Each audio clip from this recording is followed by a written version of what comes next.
शौनकादि ऋषि सूत जी से पूछते हैं कि प्रभु दूसरी बार ये कथा किसने किससे कही पृथ्वी पर। सूत जी कहते हैं कि आत्मदेव नामक एक ब्राह्मण रहता था तुंगभद्रा नदी के तट पर। भगवान का बहुत बड़ा भक्त, भगवान को बहुत मानता, पूजा पाठ करता, दान धर्म करता। उसके पास भी काफी धन था, वो खुश था। सिर्फ एक चीज की कमी थी, उसे कोई संतान नहीं थी, बाकी वो हर तरीके से खुश था। पत्नी थी। अब देखा जाए तो पत्नी उससे बिल्कुल विपरीत। वो जितना अच्छा सच्चा, पत्नी जब तक सुबह उठने के बाद एक दो घर में कलह ना करवा दे, वो तब तक भोजन ना करे। लेकिन इस पर भी आत्मदेव प्रसन्न था। क्यों? वो भगवान से कहता कि ऐसी पत्नी दी है तो आप में लगा हुआ हूं, अच्छी दी होती तो उसी के पीछे लगा रहता, कम से कम आपकी भक्ति तो कर रहा हूं। तो वो इस पर भी प्रसन्न ही था। वो सोचे वो अपनी जिंदगी जी रही है, मैं अपनी जिंदगी। लेकिन बस उसे संतान नहीं थी। उसने बड़ी कोशिशें की, हर प्रकार से कोशिश की, लेकिन संतान नहीं हो रही। हार कर वो कहता है कि एक काम करते, वो अपने घर पर एक गौ माता लेकर आता है।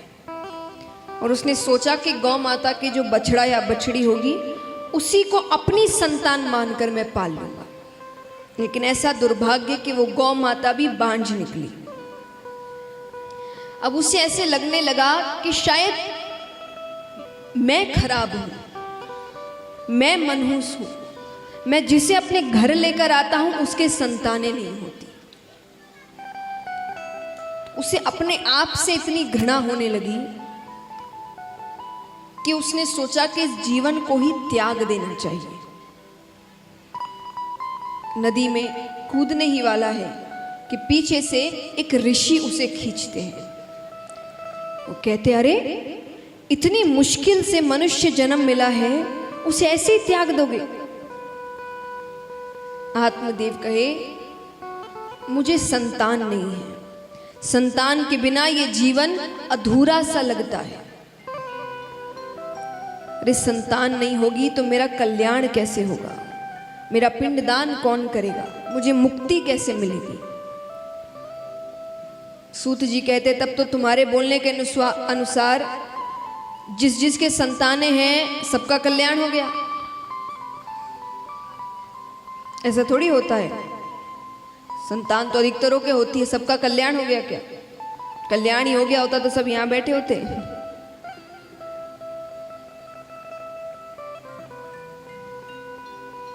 वो ऋषि कहते हैं, पिंडदान या पिंड यानी शरीर, इसको भगवान की भक्ति में लगा दो, हो गया पिंडदान।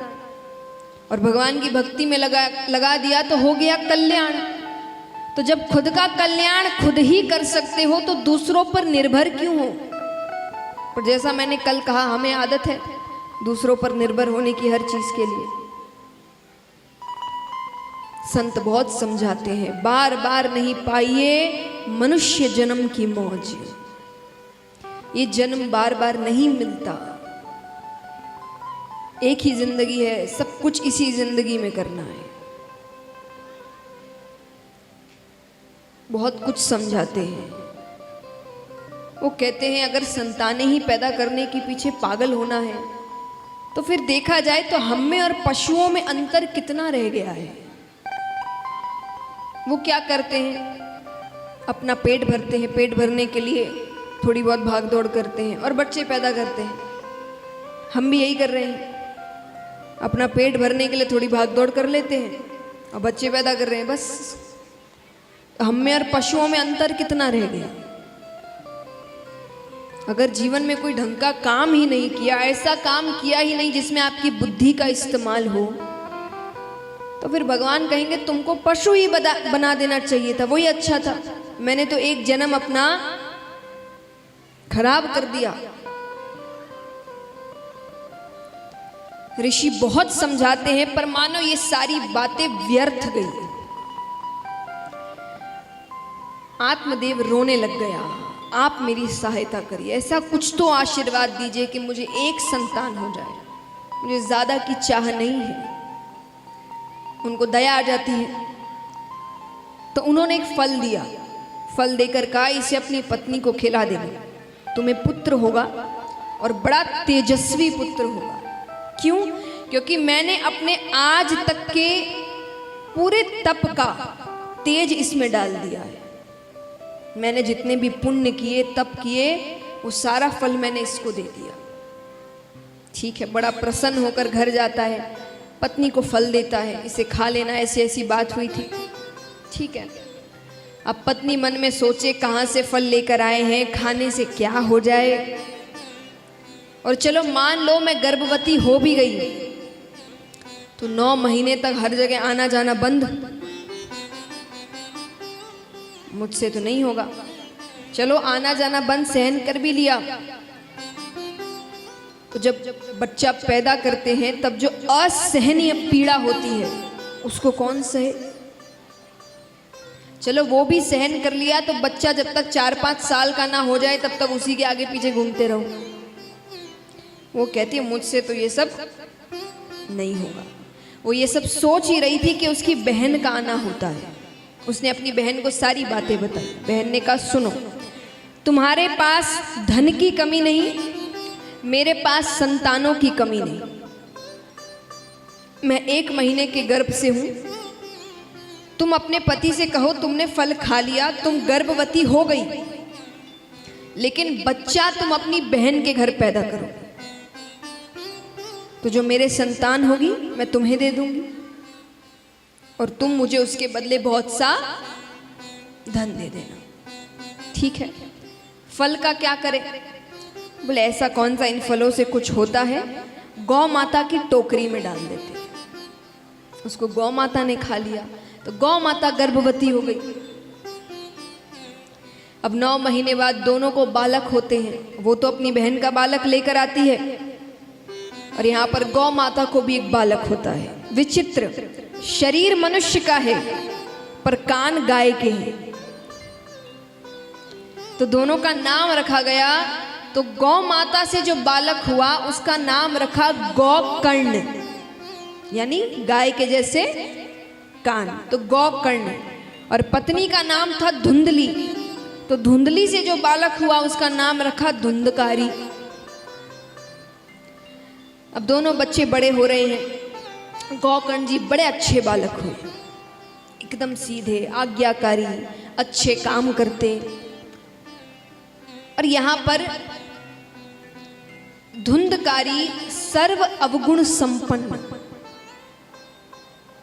नहीं सुना हो तो फिर से कहूं, सर्व अवगुण संपन्न।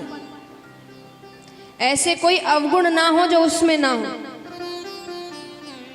वो चोरी करता, वो झूठ बोलता, वो नशा करता, वो मदिरापान करता।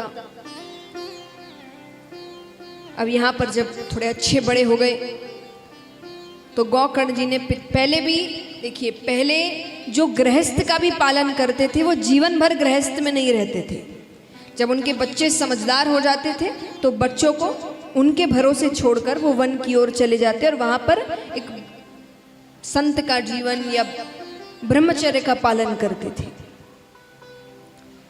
तो यहां पर गौकर्ण जी ने भी कहा कि अब मेरी भी उम्र अच्छी हो गई है, मुझे भी गुरुकुल जाना है। जैसे आजकल होता है ना, बच्चे बड़ी पढ़ाई करने के लिए शहर, दूसरे शहर इधर उधर जाते हैं। जब थोड़े बड़े हो जाते तब जाते, पहले गुरुकुल जाते थे। अब दूसरे शहर पढ़ने जाते हैं तो अपने काम खुद करने पड़ते हैं, खुद उठना पड़ता है, सब कुछ खुद करना पड़ता है। गुरुकुल में भी सब कुछ खुद करना पड़ता था।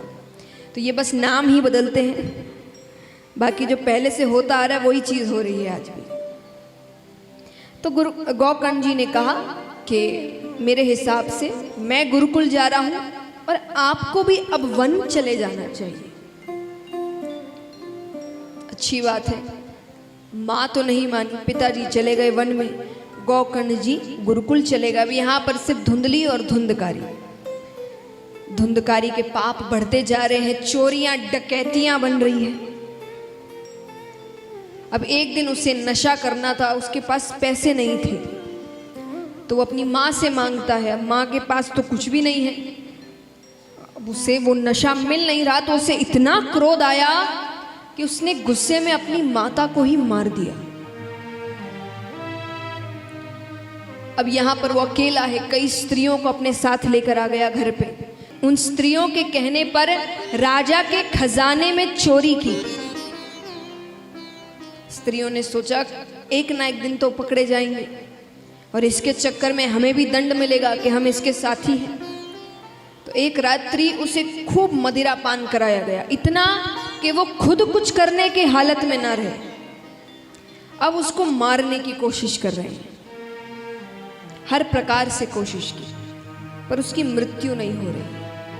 पीड़ा हो रही है, तकलीफ हो रही है, वो अधमरा हो चुका है, लेकिन वो मर नहीं रहा। इतने पाप किए हैं, इतनी आसानी से तो मरने वाला नहीं है।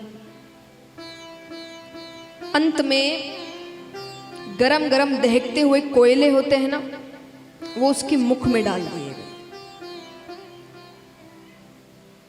बहुत दर्दनाक मृत्यु आई उसे। मृत्यु के बाद भी उसे प्रेत योनि प्राप्त हुई, यानी मुक्ति नहीं मिली उसे। अब यहाँ पर गोकर्ण जी को पता चलता है, वो गया में श्राद्ध इत्यादि करवा के आते हैं, अपने घर आते हैं, घर को साफ करते हैं, सोने लग रहे हैं कि किसी के रोने की आवाज आती है। गोकर्ण जी कहते कौन रो रहा है?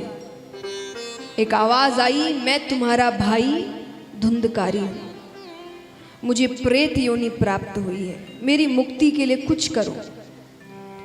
अरे वो कहते मैंने तो श्राद्ध इत्यादि सब करवा लिया, उसके बाद भी तुम्हें प्रेत योनि प्राप्त हुई। धुंधकारी कहता है गया श्राद्ध शते नापि मुक्तिर में न भविष्यति। गया में एक बार क्या 100 बार भी मेरा श्राद्ध करवा दोगे फिर भी मुझे मुक्ति नहीं मिलेगी। मैंने इतने पाप किए हैं, तुम मेरे लिए कुछ करो।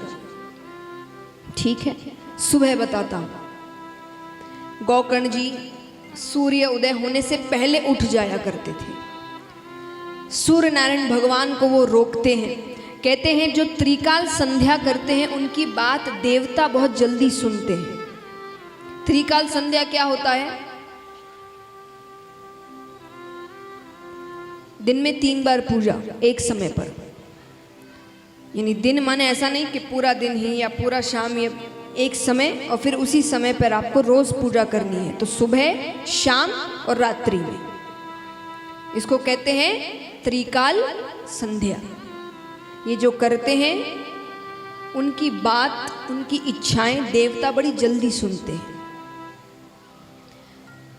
तो गोकर्ण जी त्रिकाल संध्या करते थे। सूर्य नारायण भगवान को वो रोकते हैं, वो रुकते हैं, क्या चाहिए? उन्होंने सारी बात बताई, ऐसी ऐसी बात है, मैं क्या करूं, उसे मुक्ति कैसे मिले? सूर्य नारायण भगवान ने कहा एक काम करो, तुम श्रीमद् भागवत कथा सप्ताह पारायण करो। वो सुने, उसको बैठाकर पूरी कथा सुनानी है। ठीक है, तो तैयारियां की गई। अब जब कथा हो ही रही है तो कईयों को बुलाया गया कथा में, कई भक्त आए। अब क्योंकि वो प्रेत है, वो एक जगह बैठ नहीं सकता, तो 7 दिन की कथा में तो 7 गांठों वाला बांस मंगाया गया, उसके बीच उसको रखा गया। पहले दिन की कथा होती है, पहली गांठ फट जाती है, दूसरे दिन की कथा दूसरी गांठ फटती है, करते करते 7 दिनों में 7 गांठें फटती है और उसमें से एक दिव्य पुरुष निकलते हैं, धुंधकारी जी। उनको लेने भगवान का विमान आता है। गोकर्ण जी कहते रुको, कथा सबने सुनी है, विमान सिर्फ इसके लिए क्यों? यहां पर कितने हैं जो सोच रहे हैं कि 7 दिन की कथा सुनेंगे? हाथ उठाना। तो मान लीजिए आपने 7 दिन की कथा सुनी है और 7वें दिन यहां में से सिर्फ किसी एक को भगवान आए और दर्शन देकर चले जाए, आपको अच्छा लगेगा? हाँ?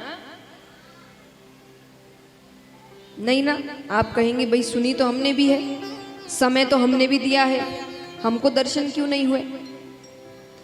तो गौकर्ण जी ने भी यही कहा कि हम सभी ने कथा सुनी है, विमान सिर्फ इसके लिए क्यों? तब जो भगवान के पार्षद आए थे वो कहते हैं केवल सुनने से कल्याण नहीं होता। अपने जीवन में कुछ भी अच्छा करने के लिए एक बात हमेशा याद रखिएगा, या यूं कहूं 3 शब्द हमेशा याद रखिएगा। जीवन में कभी भी अगर कोई बदलाव करना है, कुछ नया करना है, कुछ अच्छा करना है, तो केवल 3 शब्दों को याद रखिए, श्रवण, चिंतन, मनन। ये 3 शब्द आपके जीवन को बदल सकते हैं। कैसे? कोई भी अच्छी चीज हम सुनते हैं, श्रवण, ये तो सभी कर लेते हैं। कथा में भी आप कथा सुनते हैं, उठते हैं, कपड़े झाड़ते हैं, घर जाते हैं, भूल जाते हैं, है ना? घर के कामों में लग जाते, किसको इतनी चीजें याद रहती हैं? दूसरे दिन आते हैं, कुछ याद नहीं। ऐसे कितनी बार भी कथा सुन लो, कितनी बार भी अच्छी बातें सुन लो, कितनी बार भी ज्ञान की बातें सुन लो, बदलाव नहीं आएगा। क्योंकि सिर्फ श्रवण यानी सिर्फ सुनने से कुछ नहीं होगा। दूसरा क्या है? चिंतन। श्रवण के बाद चिंतन, यानी आपने कथा सुनी, घर जाकर आप उसका चिंतन करते हैं। क्या बात हुई, क्या कहा गया, उसमें से कौन सी बातें मुझे अच्छी लगी, किस बात का क्या अर्थ है, किस बात का क्या सार है, उसको कहते हैं चिंतन। पढ़ाई भी ऐसे ही करते हैं। ऐसा थोड़ी स्कूल में जो सुनकर आए बस उसी को याद रख के अब जिस दिन एग्जाम होगा उसी दिन जाके दे देंगे। होता है कैसा? घर आते हैं, रिवीजन करते हैं, पढ़ते हैं, होमवर्क करते हैं, ये सब है चिंतन।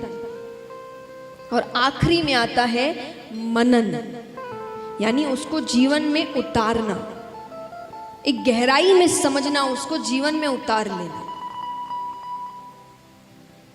क्योंकि सिर्फ सुनने से और समझने से क्या होगा अगर आप उसको जीवन में उतारोगे नहीं।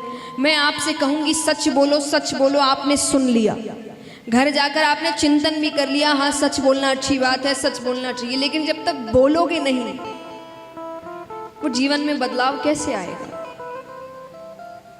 आप एग्जाम में क्वेश्चन पढ़ते हो, आपको पता है कि इसका उत्तर एक फॉर्मूला है, उससे निकल आएगा। अब उस फॉर्मूले को आप 1 बार पढ़ लो, 2 बार पढ़ लो, 3 बार पढ़ लो, 10 बार पढ़ लो, 50 बार पढ़ लो, उत्तर निकल आएगा।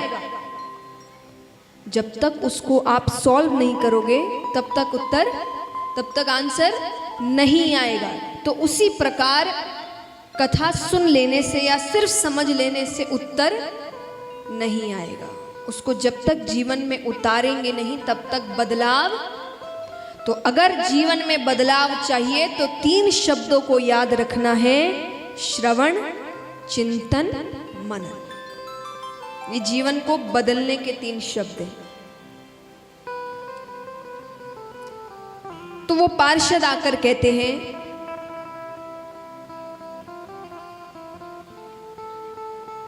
कि आप सब तो कथा सुन रहे थे, आपने कथा सुनी, आप घर चले गए, आप भूल गए।